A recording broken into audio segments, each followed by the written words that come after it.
Well, good morning, everyone. I bring you a Father's Day song. Sleep, my child, and peace attend you all through the night. I who love you shall be near you all through the night. Soft the drowsy hours are creeping, hill and vale in slumber sleeping, in my loving vigil keeping, all through the night. Mother, I can feel you near me all through the night. Father, I know you can hear me all through the night. And when I am your age nearly, still I will remember clearly how you sang and held me dearly all through the night. While the moon her watch is keeping all through the night, while one half the world is sleeping all through the night. Even while the sun comes stealing, visions of the day revealing, breathes a pure and holy feeling all through the night.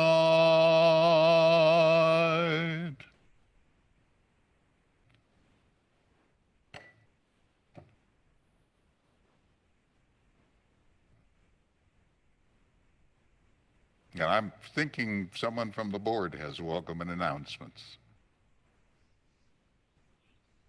Good morning. This is Jane Gross. I'm a member of the Board of Trustees. Welcome to Thomas Jefferson Unitarian Church. We are glad you are with us today. And a special greeting and thank you to all the dads out there, and a special shout out to my own dad, Russell Peoples. Ours is a community with open hearts. We welcome you however you look, whatever you believe, and wherever you come from. Ours is a community with inquiring minds. We will not tell you what you must believe. We will help you find answers to the big questions in life and support you as you explore. Ours is a community with helping hands. We believe that we must act on our beliefs and help people in trouble. Our church works to make the world a special place for everyone. Please join us for a coffee chat after the service. Just stay on the Zoom call and we'll begin after a short break. And now a few announcements. Sunday service links are located in the homepage of TJ's website, as well as listed on Facebook event of the week of the service.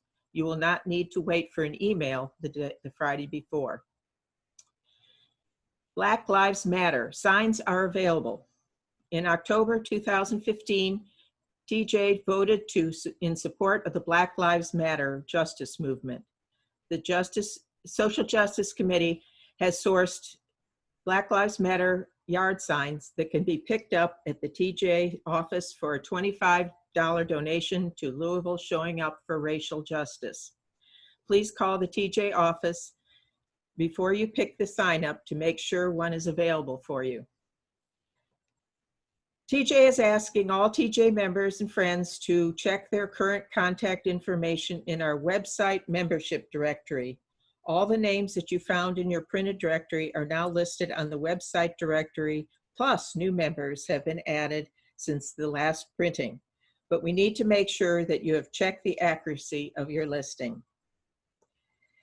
Share the plate collection for Sweet Evening Breeze. We are still accepting donations. Go to the website and click on the donation button, or text and check are also available.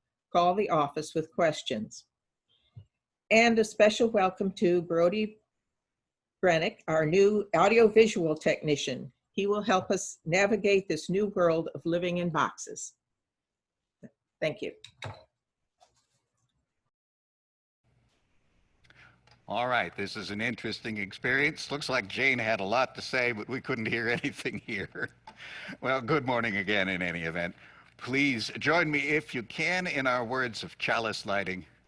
We light our chalice this morning in celebration of the new understandings we create with each other as we imagine our community into better ways of justice and our lives into more loving ways of being. May our little light be an example of inspiration and commitment that helps bring about liberty and justice truly for all of us.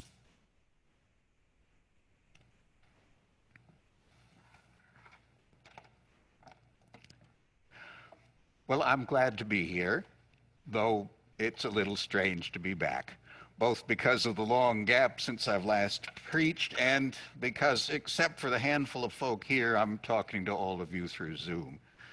So forgive me if this doesn't work, but I'm going to pretend that you're actually here with me. This morning, I want to begin with something UU Minister Victoria Safford wrote perhaps 20 years ago. And to help you appreciate her words, I'll share some of the poem that she mentions.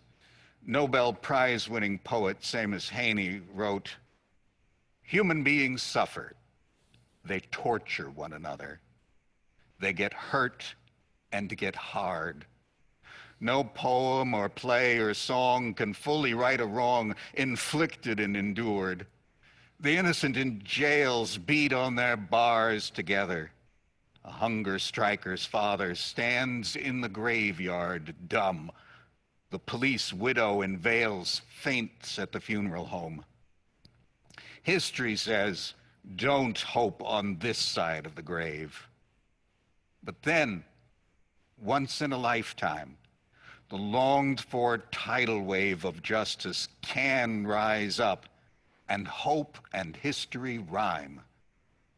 So hope for a great sea change on the far side of revenge. Believe that further shore is reachable from here."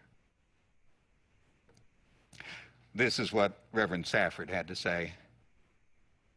I'm interested in what Seamus Heaney calls the meeting point of hope and history, where what has happened is met by what we make of it.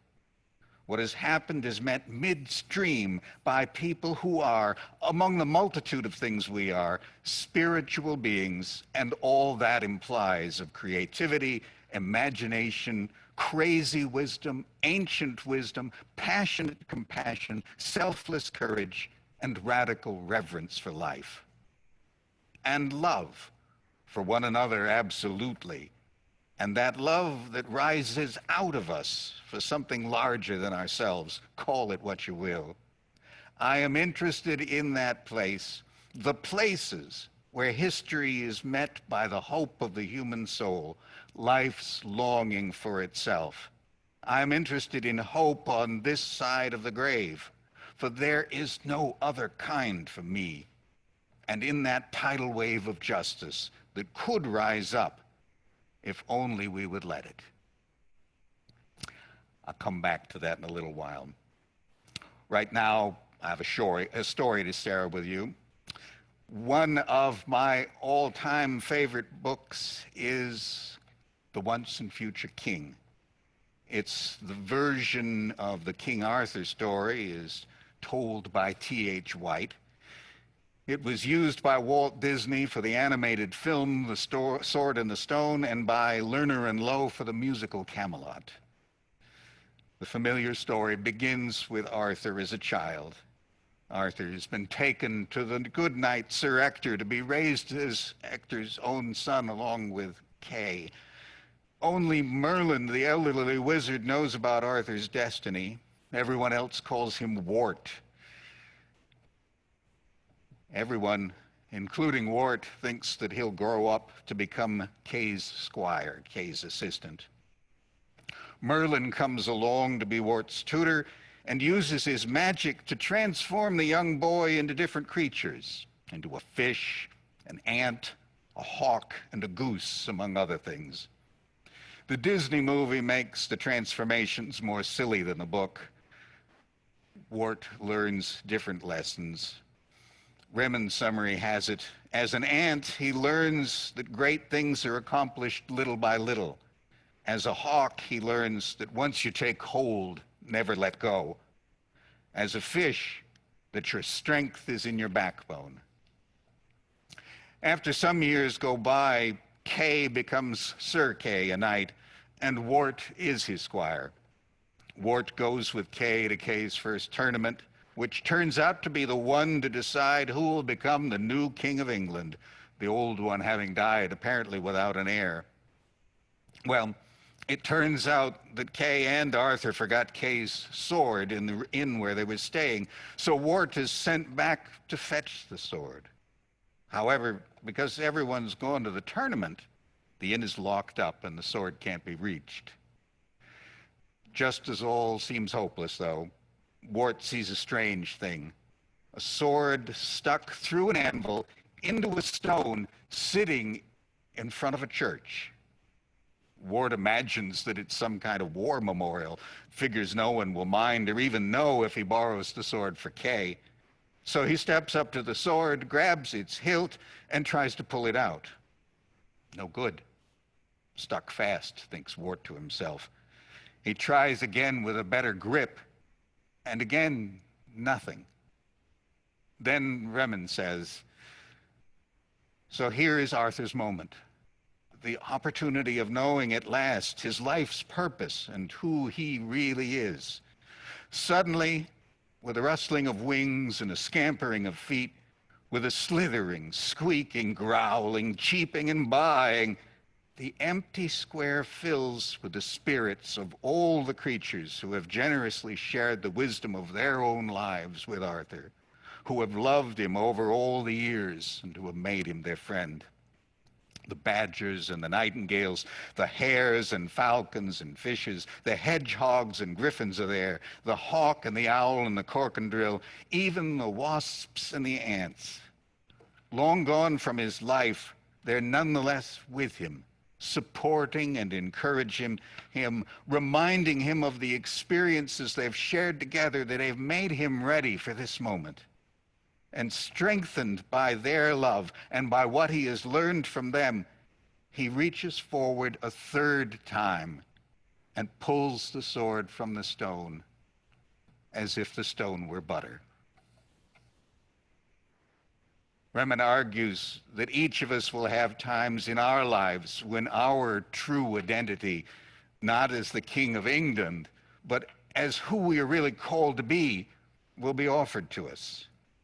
And she insists, anyone who has ever believed in us, strengthened our wholeness, offered us their love, will be there with us, no matter how long ago it was or how far away. We carry those who have taught us and who have helped us grow with us as we encounter life's opportunities and challenges, and their love helps us. And sometimes, at such moments, the longed-for tidal wave of justice can rise up, and the whole world can be changed. Elwood, I want to share a joy with everyone. Elwood, we have to kind of keep our social distance. That's right. But I want to share a joy with you, particularly. When Elwood retired, we tried to honor him with a special honor, but the governor that was in the governor's mansion at that time had some issues with Elwood because Elwood had been part of some public interest issues and the governor was on the other side, so we couldn't honor him in this way at that time. The new governor, Andy Bashir, has decided to right the wrong. And so Elwood, for your service to this church, our community, and the state of Kentucky. I have great pleasure in presenting you with this certificate, making you a Kentucky Colonel. And the Kentucky Colonel Commission is the highest title of honor that a governor of Kentucky can give to anyone.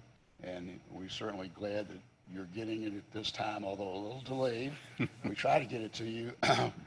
The service that was the last service we had here, or the first service when we were in the lockdown, and you were going to be here for that service, and then we couldn't do it. But at any rate, you have it now, and congratulations, and happy Father's Day. Thank you. Thank all of you. Thundering applause from the 5 people in the room.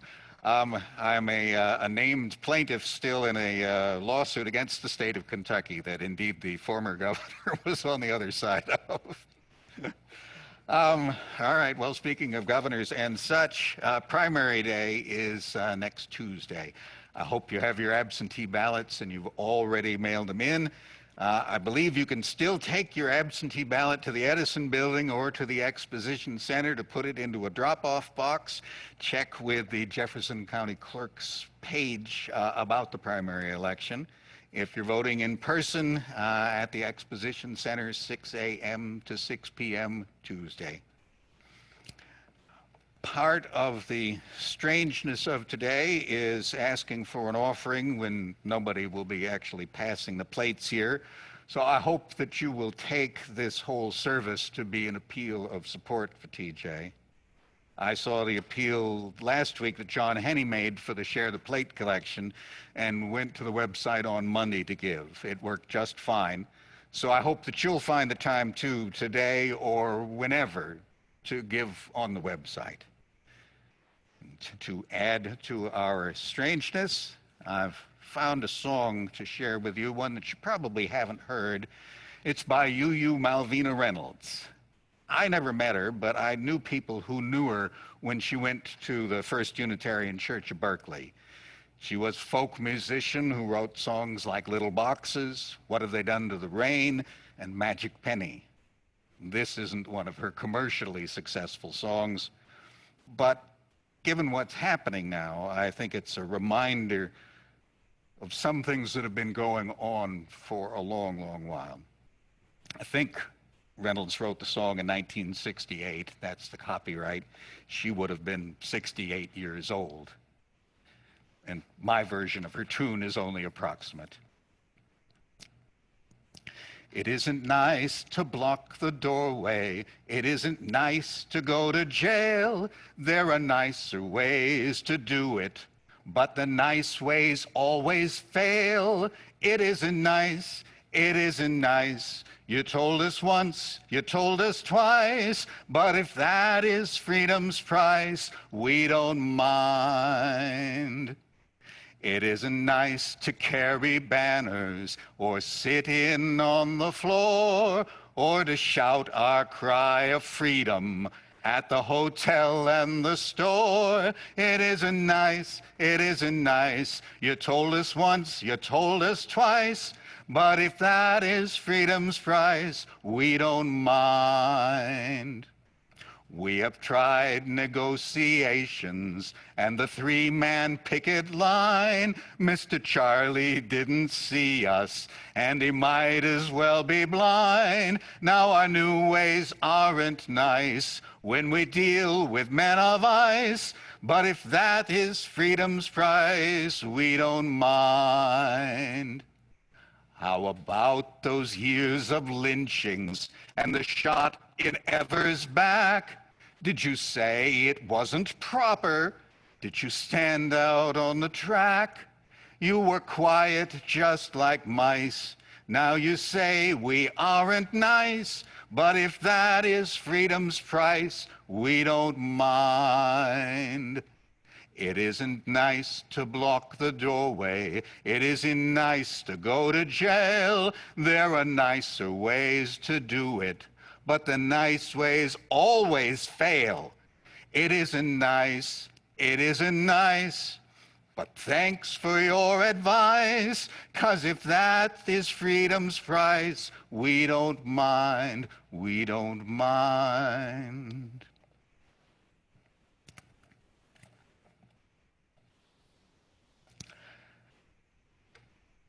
I don't know what ministers are taught in seminary these days, but back when I was there, it was commonplace wisdom that preachers wind up preaching the sermon that they need to hear. And so that's what I expect you're getting today as a Father's Day sermon in time of pandemic and change, a time when the longed-for tidal wave of justice might just rise up, and when hope and history can rhyme. You're getting a sermon sort of about good examples. When Marie asked me to speak and assured me that Reverend Kathy had said it would be okay, it came to me that one of the main problems we're facing right now is, how can I put this? The most visible leader in our country is not someone I consider a good example. Far from it. You can probably come up with your own list of this person's non-exemplary behavior, so I don't need to. But one simple, non-political thing comes to mind: the refusal to set a good example for others by wearing a face mask to help reduce the risk of spreading COVID-19. Just so you know, I wore a mask today, had it on until just before the service. All of the guys in the room have got masks on. I'll be wearing it again when I leave. I'm not wearing it now because it helps you, I hope, understand what I'm trying to say. Here's part of a recent story in Market Watch. On Sunday, U.S. Surgeon General Jerome Adams tweeted, "Some feel face coverings infringe upon their freedom of choice. But if more wear them, we'll have more freedom to go out." Ultimately, it is a choice we make, and I hope it's a choice based on the best available / current science and a desire to do all we can to help others and ourselves / our communities. Adams said in a subsequent tweet, "Like vaccines, the more who participate, the greater the impact." The Market Watch article continues, "It may go beyond politics. In times of heightened uncertainty, humans tend to seek a sense of belonging," said David Abrams, a professor of social and behavioral sciences at the NYU School of Global Public Health. That cuts both ways. Those who don't wear masks may feel a sense of solidarity, and those who do likely regard it, quote, as an act of altruism and a way of helping each other out, said Abrams. People who have lost a loved one to the coronavirus are more likely to wear masks, he said.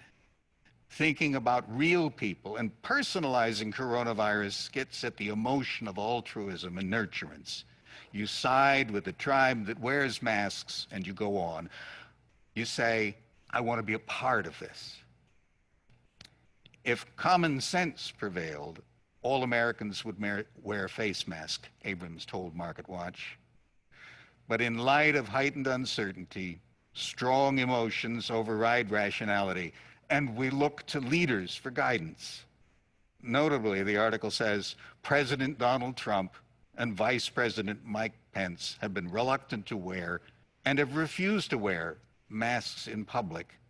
And in Trump's case, to bristle at the sight of people wearing face coverings, or even in some instances, practicing social distancing in his presence. The article continues, Pence violated the standards of the famed Mayo Clinic in Minnesota and did not wear a mask during an April visit when he met with staff and patients. People look at Pence at the Mayo Clinic and say, well, he's in a hospital and he didn't wear a mask, so why should I? Abrams observed. Think about it for a moment. Are you more likely to wear a mask if you see other people around you wearing them? If you actually wanted other people to wear masks? Wouldn't you wear one when they could see you? Basic good examples matter. Observers of human behavior have taught for a long time that we influence each other. There's a paper from 1990 that looks at social norms, for example. The researchers undertake several studies about littering under different circumstances, varying both what the subject sees happen, that is, whether they see someone who drops a piece of litter or not, and varying the context of the experiment. That is, whether the scene has lots of litter all around, no litter at all, or just one very obvious piece of litter. Some of what they found out, I guess you'd predict. People are more likely to litter if they see someone else do it than if they don't. They're also more likely to litter if the place already looks littered.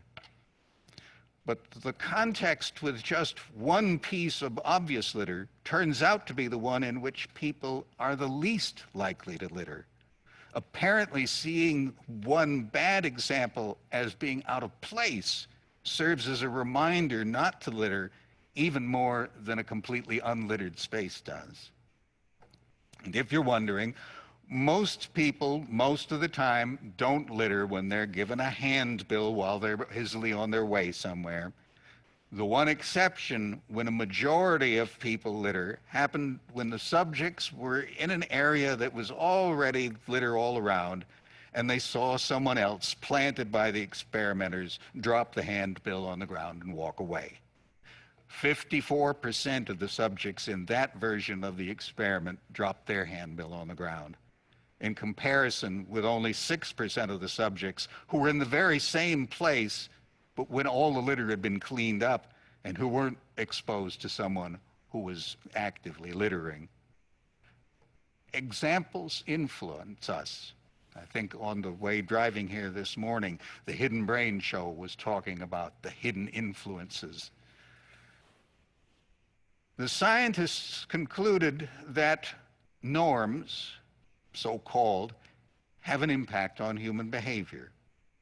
And they observed there are different kinds of norms. There are injunctive norms, which are things that others appear to approve or to disapprove, and they're given as kind of a statement. They don't actually have to be spoken, but they usually are. And then there are descriptive norms, which are what most others actually do. To test the effect of the so-called injunctive norm, the researchers ran a test which varied the message on the handbill that was given to the subjects. They rated the messages from most to least proximate to the act of littering, and unsurprisingly, an anti-littering handbill was the one least likely to turn into litter. 10% of those were tossed on the ground.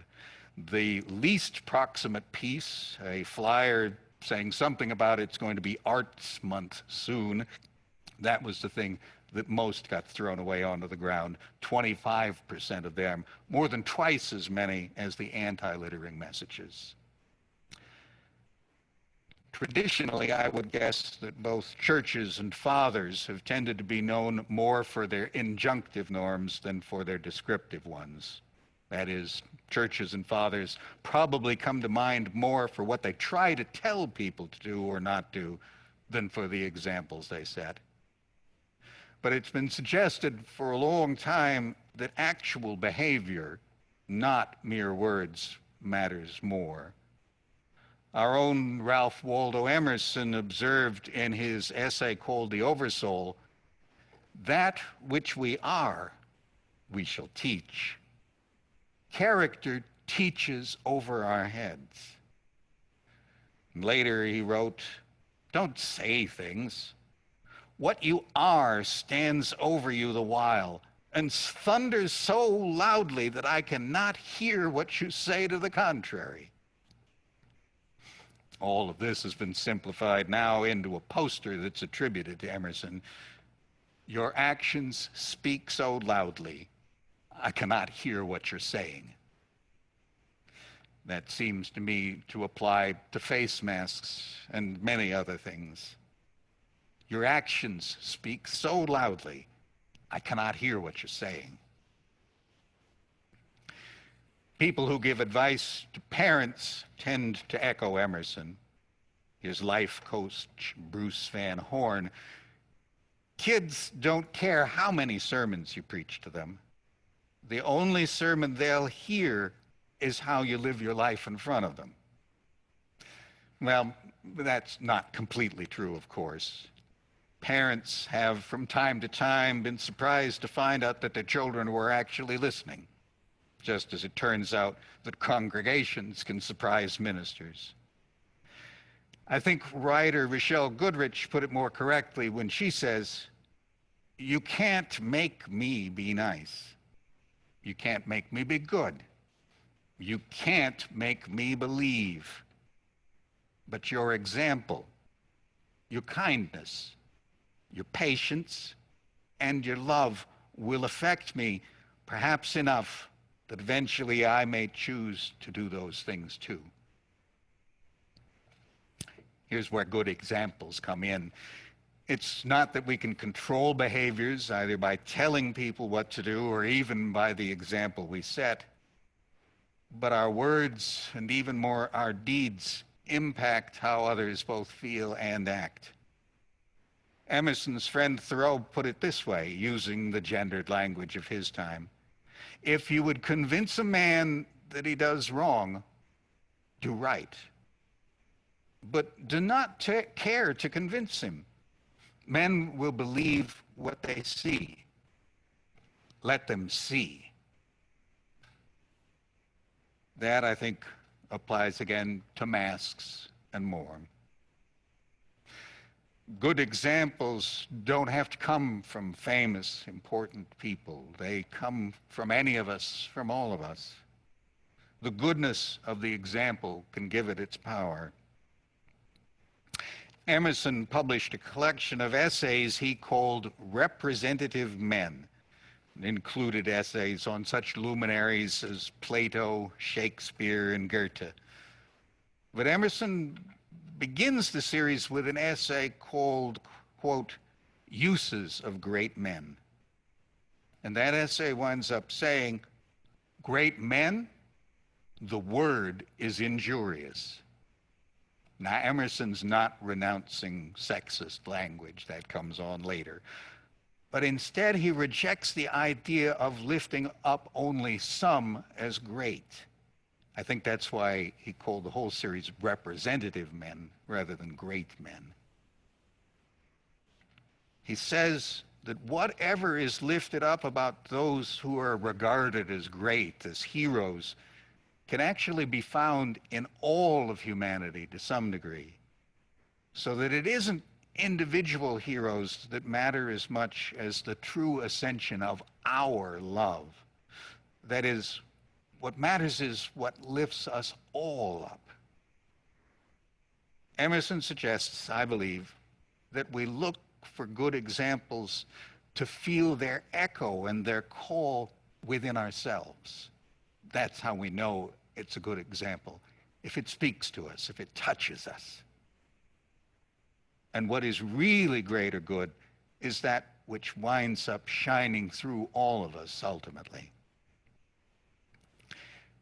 As we these days re-examine the question of whom we want to put up on a pedestal, if anyone, it's worth noting that in the same essay, Emerson said, quote, the reputations of the 19th century will one day be quoted to prove its barbarism.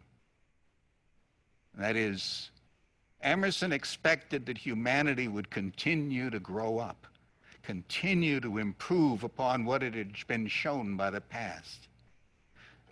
I imagine that we hope the same for our children, that they will notice when we were mistaken or otherwise wrong, and not be limited by our error, but go on past us. Here's the parenting piece.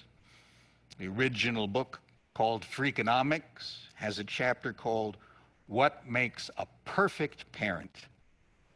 Well, it says perfect is hard to come by. It points out that a lot of the parenting advice out there is contradictory. And so it looks at whether parenting matters much at all, It takes a look in particular at the nature-nurture question of whether genetics or parental influence matters the most. Parental influence would include the impact of good example that I'm talking about. You'll have to read the chapter to get all of it, but much of what it suggests is that what you learn from parenting books isn't really as important as who you are when you're a parent. It lifts up, in particular, a paper by an economist, a Bruce Sacerdote, I think the name is. The research looked at 3 long-term large adoption studies that provided in-depth data about the adopted children, their adoptive parents, and their biological parents.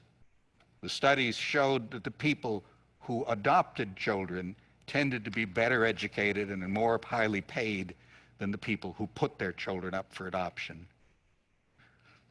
But these advantages of the adoptive parent didn't seem to affect their adopted children's performance in school very much.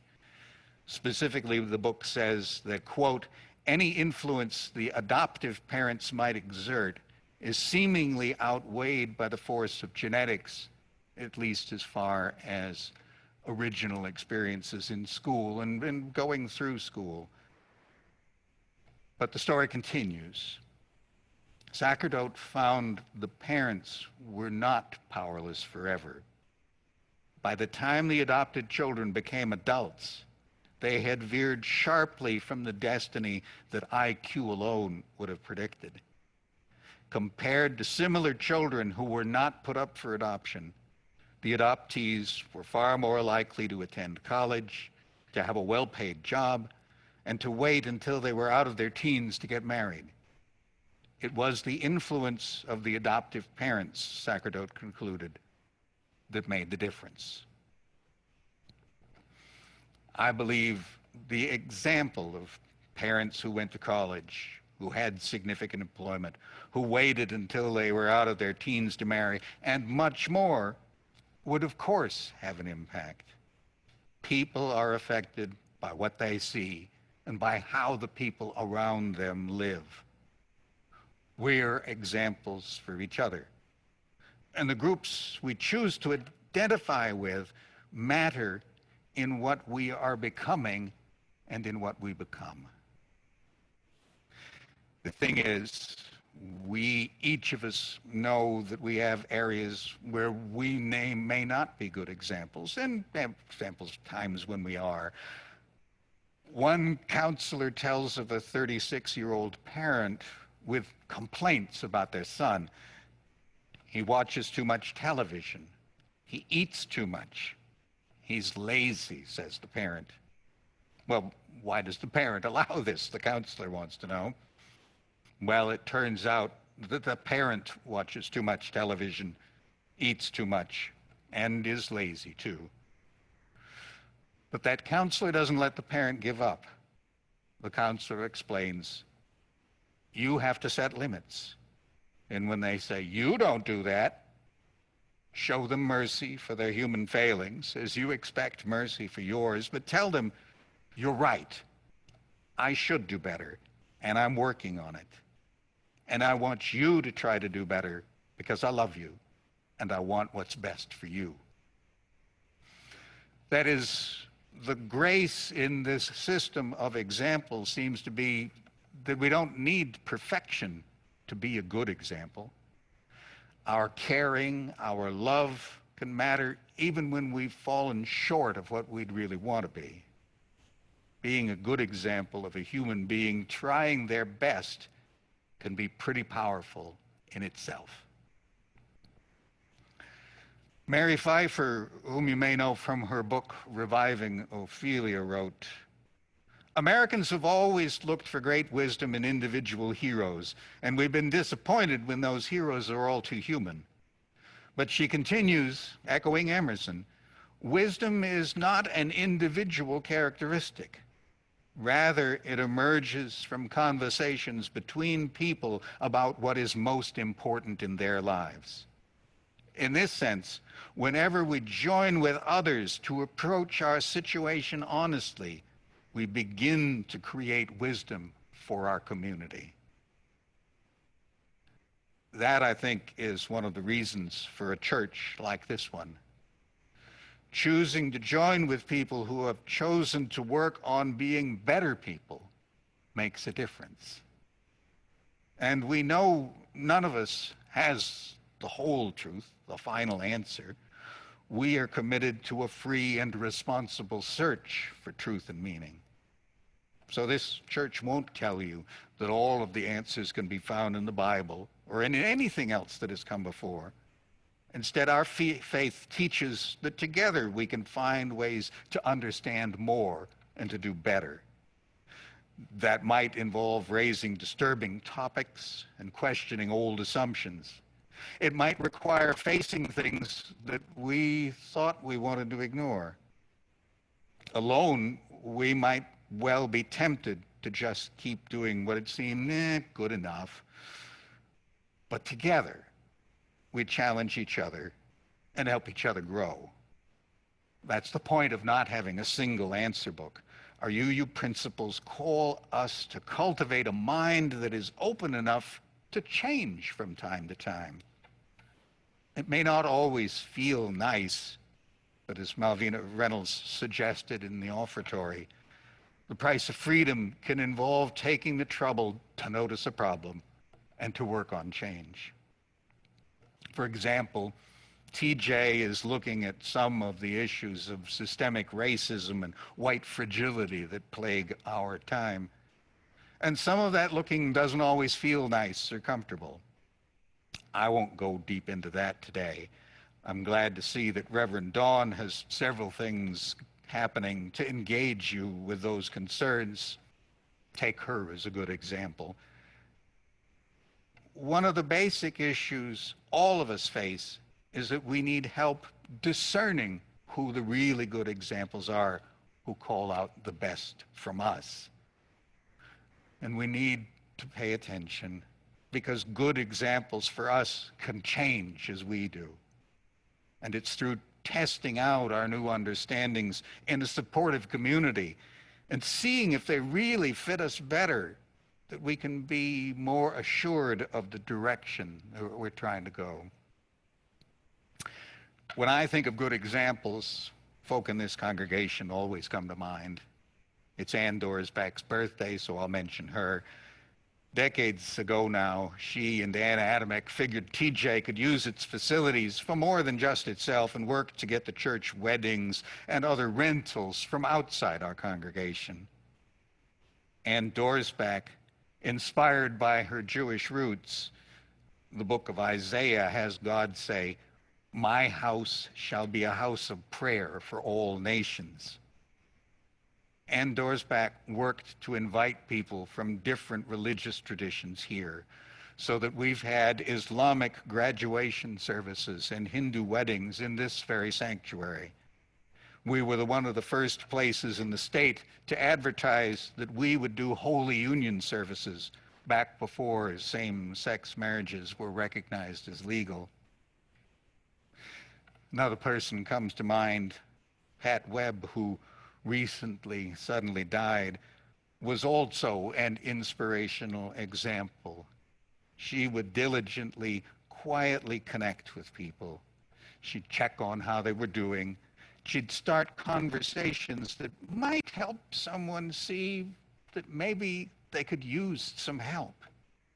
And she'd start other conversations, helping people to figure out how they could be of help.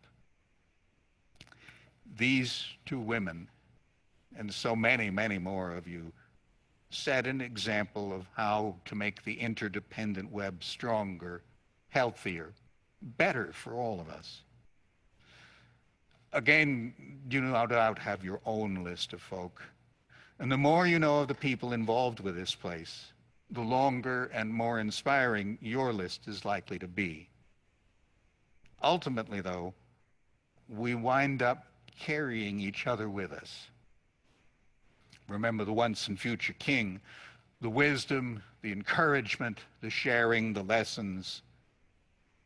from the animals in the book, from fathers, should we have been so fortunate as to have been blessed by a father who took on that role, or others like the Goodnight Sir Ector and the Wizard Merlin, all the companions who have helped us at any time along our way, including those with whom we've chosen to join when we joined the congregation.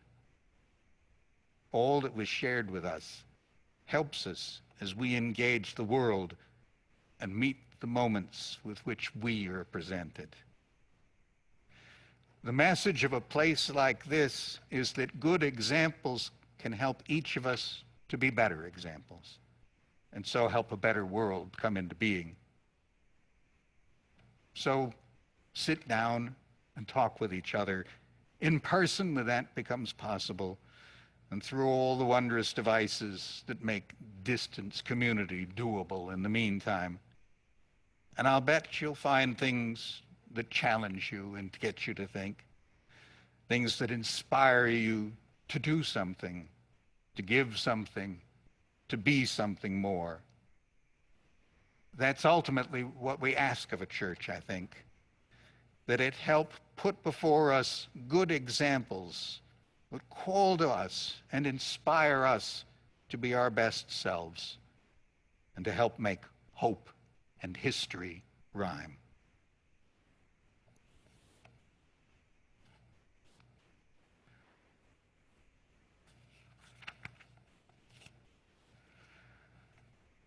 Break not the circle of enabling love, where people grow forgiven and forgiving. Break not that circle, make it wider still, till it includes, embraces all the living. Come wonder at this love that comes to life, where words of freedom are with humor spoken, and people keep no score of wrong and guilt, but will that human bonds remain unbroken. Join then the movement of the love that frees, till people of whatever race or nation will truly be themselves, stand on their feet, see eye to eye with laughter and elation.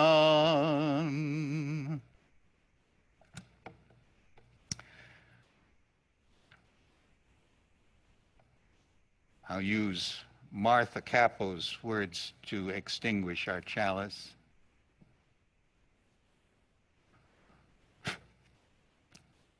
Our time together is finished, but our work is not done.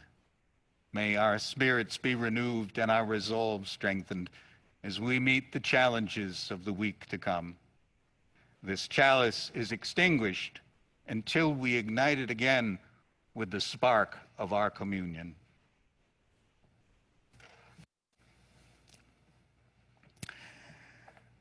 Ben, and I think it's Ben Hai, was a convert to Jerusalem back in Roman times, when the Romans were said to have made such a conversion to become a Jew punishable by death.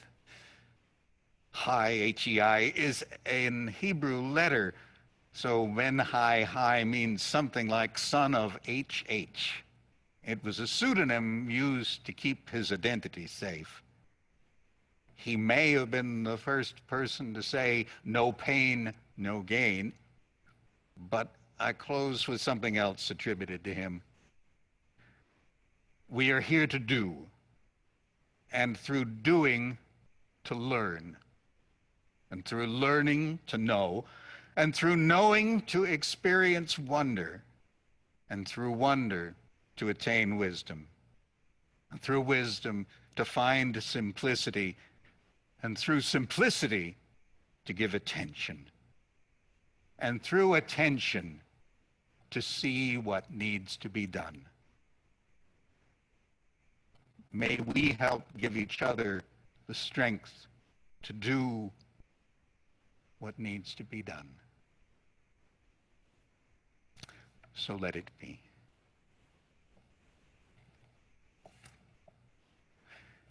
It was the summer solstice yesterday, so we'll wrap things up with Blue Boat Home. Though below me I feel no motion, standing on these mountains and plains, far away from the rolling ocean, still my dry land heart can say, I've been sailing all my life now, never harbor or port have I known. The wide universe is the ocean I travel, and the earth is my blue boat home. Sun, my sail, and moon, my rudder, as I ply the starry sea, leaning over the edge in wonder, casting questions into the deep, drifting here with my ship's companions, all we kindred pilgrim souls, making our way by the lights of the heavens in our beautiful blue boat home. I give thanks to the waves upholding me, hail the great winds urging me on. Greet the infinite sea before me, sing the sky my sailor's song. I was born upon the fathoms, never harbor nor port have I known. The wide universe is the ocean I travel, and the earth is my blue boat home. Be well. Take care.